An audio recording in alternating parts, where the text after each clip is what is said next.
Once the sky darkened further, it would be impossible to navigate the forest without a torch. Wei Wuxian continued for a while into the mountain, but, surprisingly, encountered barely anyone. Did so many clans really decide to stay in Fort Jiao village, arguing and playing armchair general instead of hunting? And had other clans, like the people he had met earlier, really reached their wits' end and decided to return empty-handed? Suddenly, cries of help echoed somewhere ahead of him. "Someone please, rescue us." Some of the voices were men, some were women, but all had the panicked, helpless tone of people lost in the wild mountains. There was an 80 to 90% chance that this was the work of evil spirits, attempting to lead ignorant people into their traps. But Wei Wuxian was very pleased.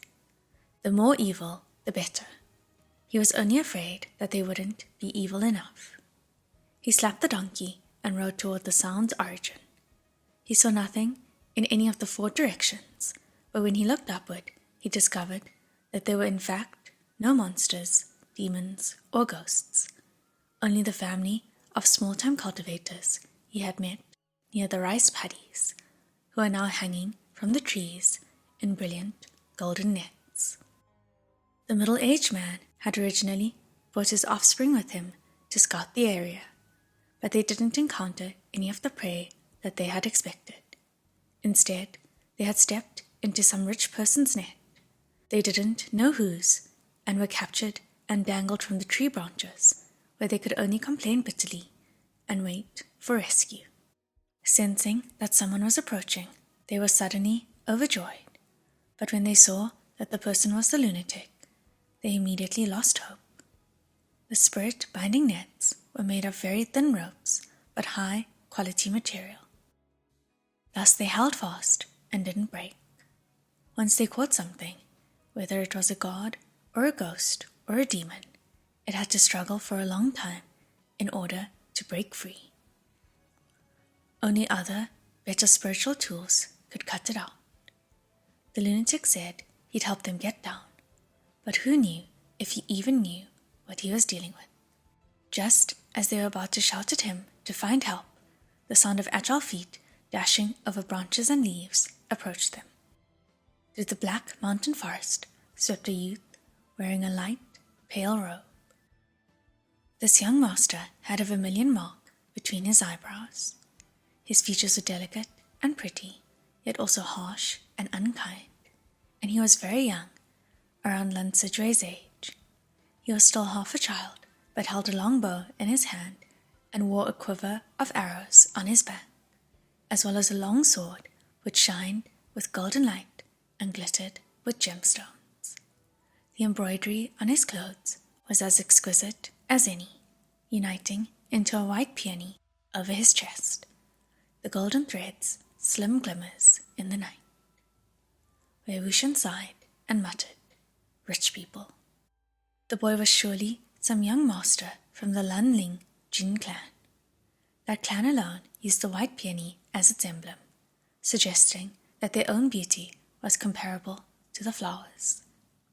The white peony was also the king of flowers, and thus through it, the Lan Ling Jin clan also subtly advertised that it too was the king of cultivators.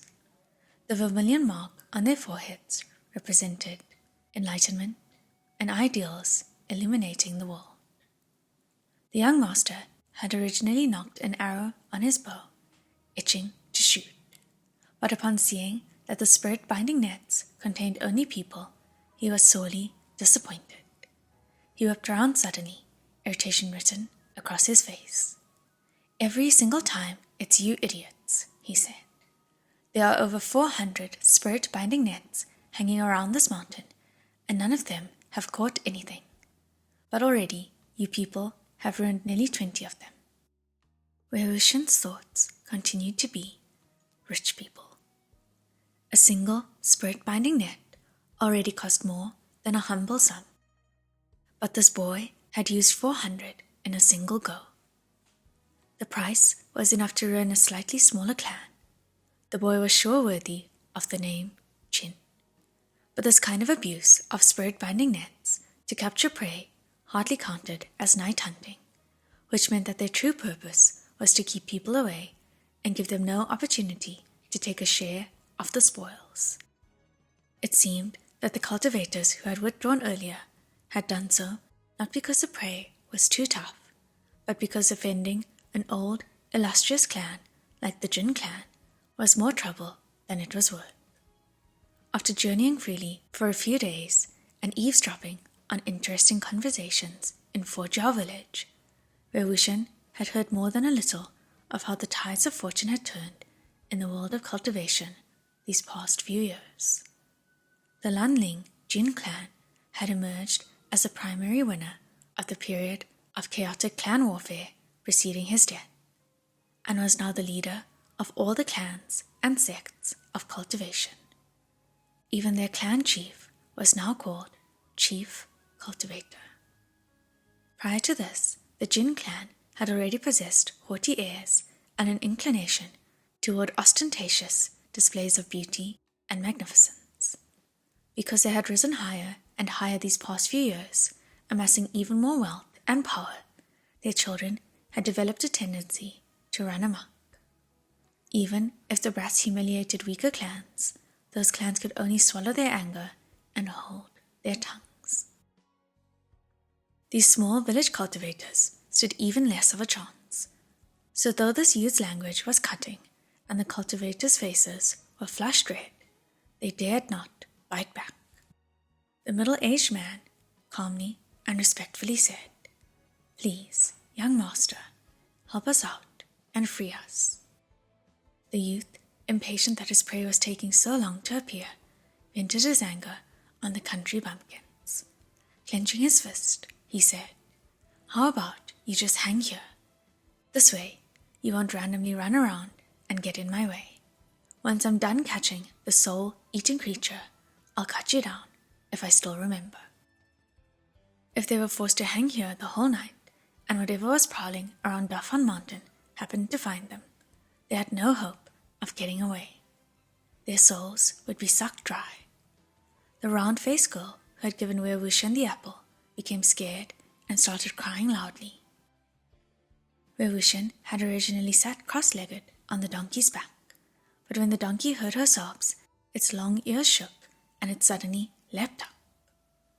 After it had leapt up, it let out a long bray, and if only the bray didn't sound so ugly, it would have been no exaggeration to compare its relentless, heroic charge to that of a legendary steed.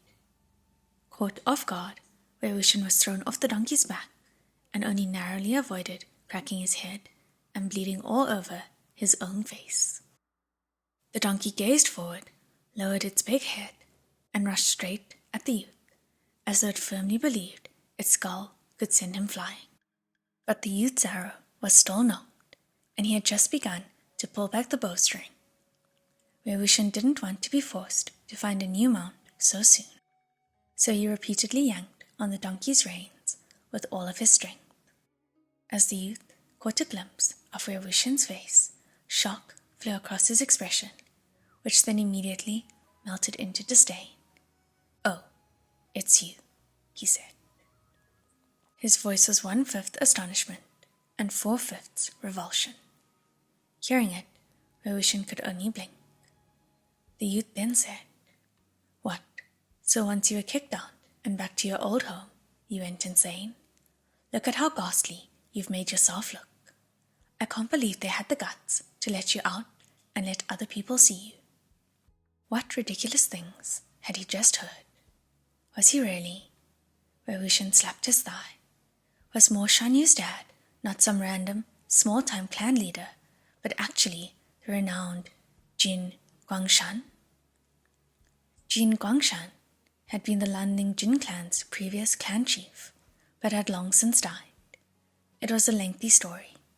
He had a highly celebrated and fearsome wife who was widely known to dominate his personality.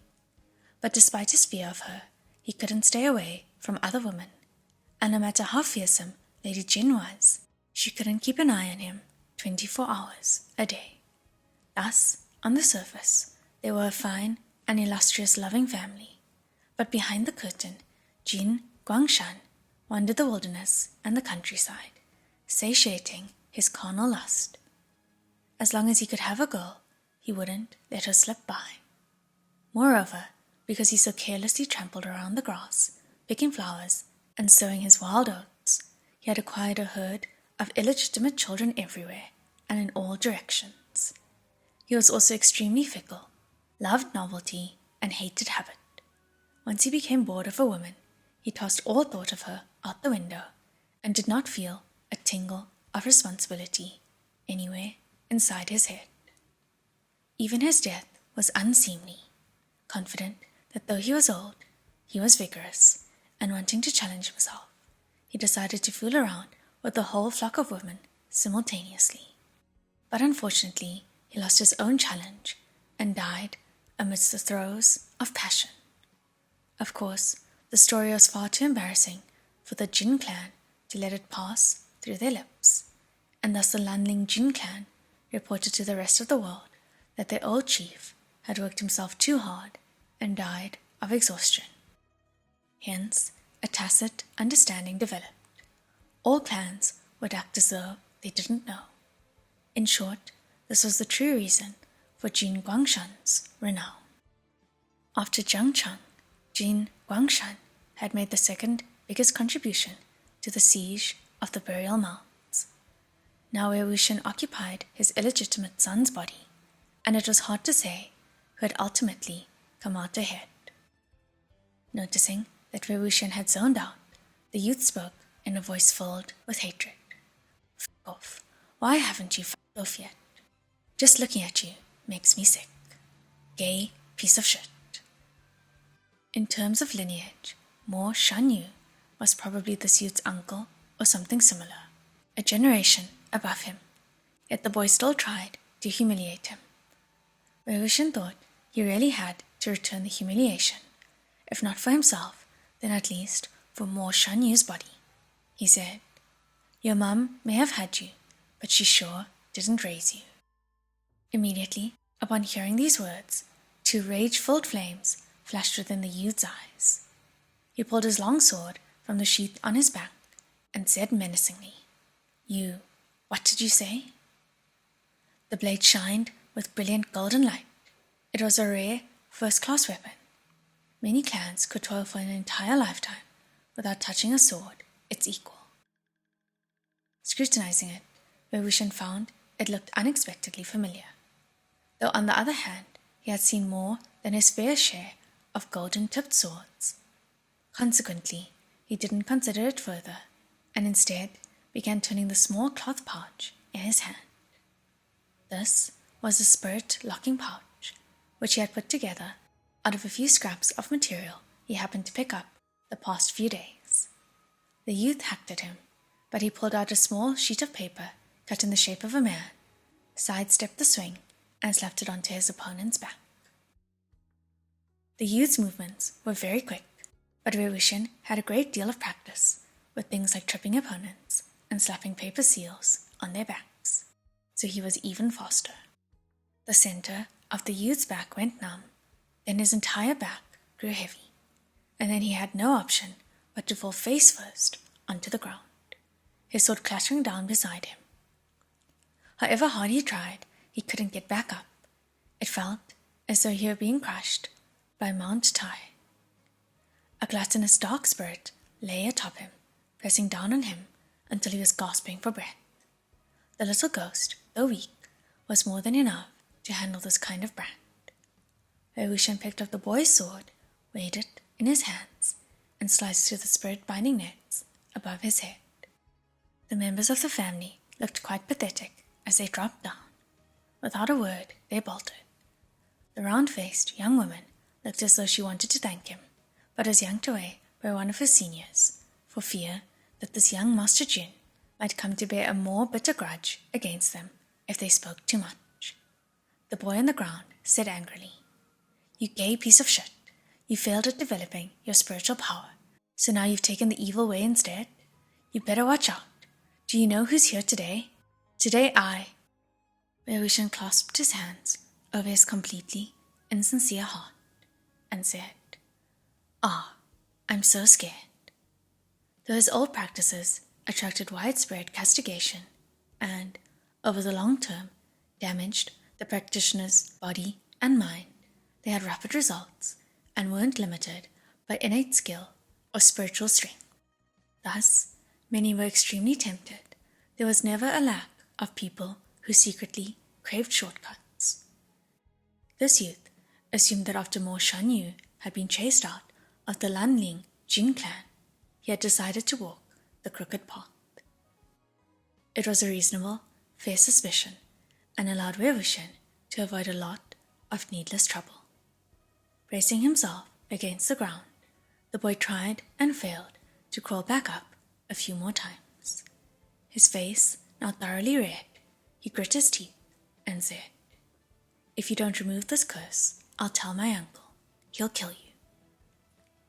Finding the sword, Wei Wuxian said, "Why your uncle and not your dad?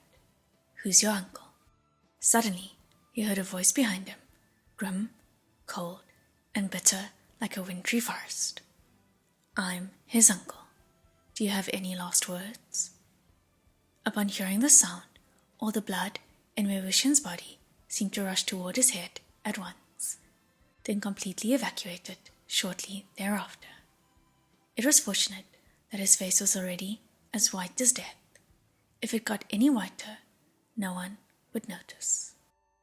A young man sauntered toward him, clad in light violet robes with hemmed-in sleeves. His hand pressed against the pommel of his sword. A silver bell dangled from his waist, but when he walked, Wei Wuxian couldn't hear any ringing. The young man's apricot-shaped eyes were topped with slim, sleek brows and gave the impression of sharp, penetrating beauty.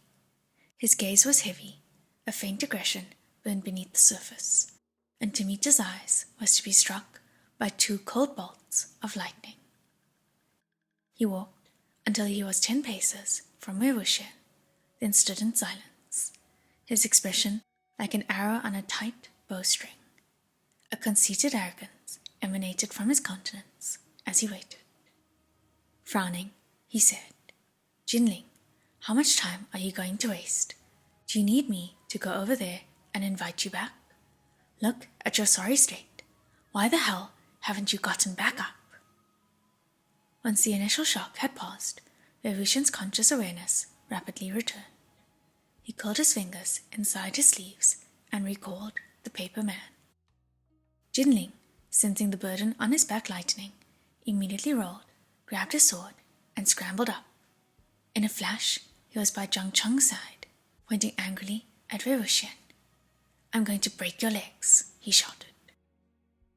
As he saw the uncle and the nephew standing side by side, Wei Wuxian could indeed make out some similarities in their features.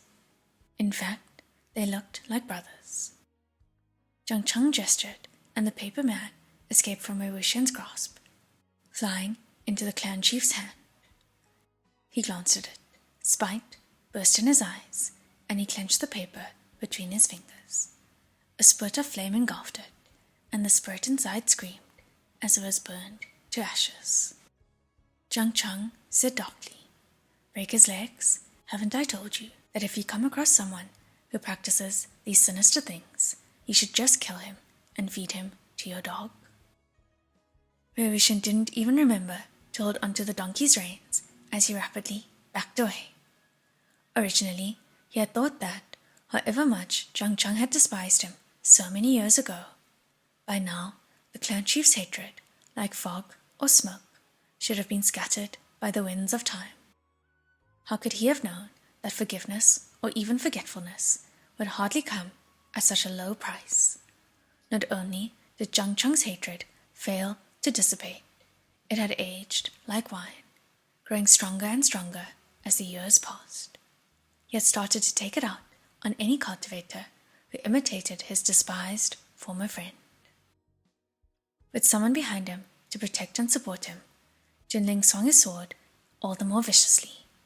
Wei Wuxian's fingers probed the entrance of the spirit-locking pouch, but just as he was about to take action, A flash of blue sword light swept past him like lightning, clashing with Jin Ling's blade, shattering the weapon's golden rays in an instant. The outcome did not result from a difference in the quality of the swords, but rather the vast disparity in the wielder's strengths. Wei Wuxian had originally timed his trick perfectly, but, unexpectedly thrown off step by the tip of a blade sailing past, stumbled and crashed into the ground right in front of a pair of snow-white boots. He froze for some time before slowly lifting his head. The first image that shone into his eye was the edge of a blade, glittering and translucent like ice. In the world of cultivation, the sword was renowned. Wei Wuxian had learned of its might from countless fights, both shoulder to shoulder and face to face with its wielder. The hilt was forged out of silver with a secret technique known only to the smith. The blade was extremely thin and clear as the purest crystal. Icy air emanated from it, like breath, and iron parted before it as though it was no more than clay. The entire sword was graceful, agile, and awash in enchanted mist, but contrary to its light appearance, it was leadened with weight. An ordinary person was entirely unable to swing it. Its name was Bichen.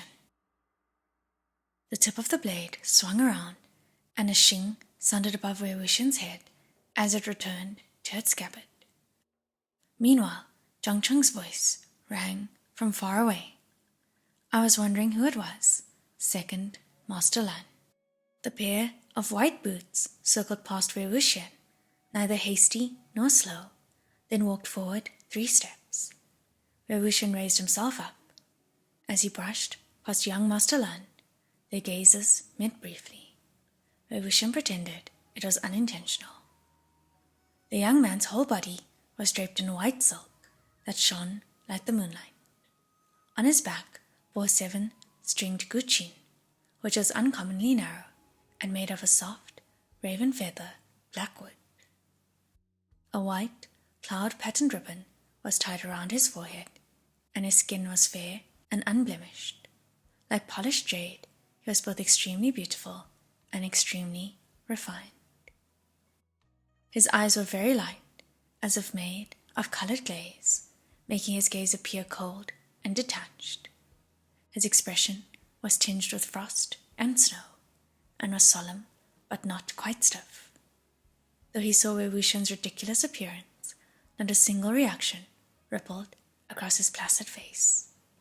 Not a single speck of dust soiled his appearance, nor was a single hair or thread out of place, nor did a single point in his countenance breach etiquette. Despite all of this, 2 words jumped into Wei Wuxian's head. Morning clothes.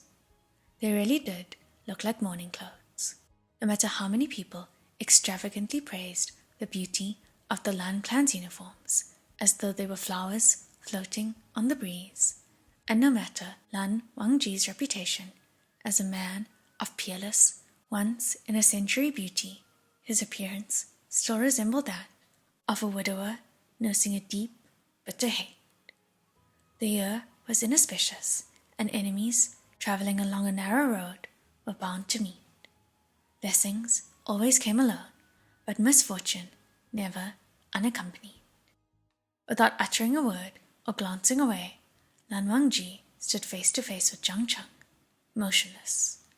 Jiang Cheng himself was an exceedingly handsome man, but compared to the one before him, his beauty was indeed somewhat inferior. Impatiently, he raised an eyebrow and said, Han Guangjun, you're undoubtedly deserving of your fine reputation for appearing where the chaos is. So how do you have time to visit these old forests and mountains today? Elite cultivators like them normally disdained to take notice of low-level prey, but Lan Wangji was an exception. He was never selective about what he hunted, and would never refuse to go after a monster or demon just because it wasn't violent or fierce enough for killing it to improve his reputation. Ever since he was young, as long as someone requested help, he would come. Thus, appearing where the chaos is was a phrase everyone used to describe Han Wangjun's night hunting habits, and a form of praise for his character. Jiang Cheng's tone was therefore remarkably rude.